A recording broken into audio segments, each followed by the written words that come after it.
questo Vinitaly 2014 siamo venuti anche dal Consorzio Vini Venezia, il cui presidente è Giorgio Piazza. Presidente, buongiorno, ma soprattutto parliamo del vigneto come espressione di un territorio che fa bene al territorio, possiamo dire così, ovvero progetto Wine Zero. Di cosa si tratta?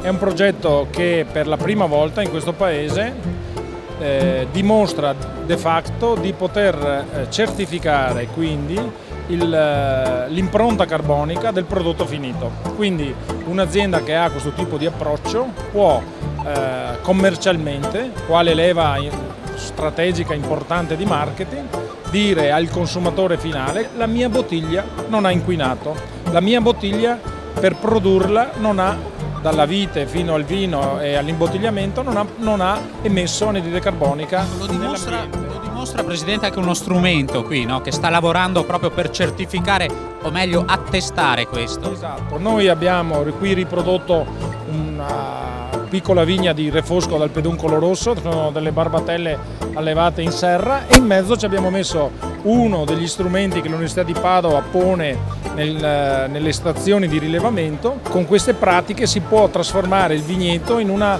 macchina da sequestro di anidride carbonica, quindi un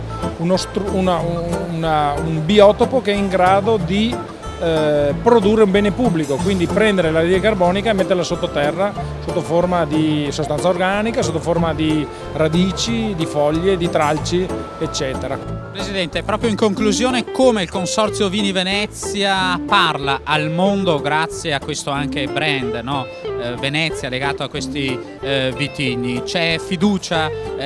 Dovrebbero essere addirittura da 120 paesi i buyer arrivati a Verona.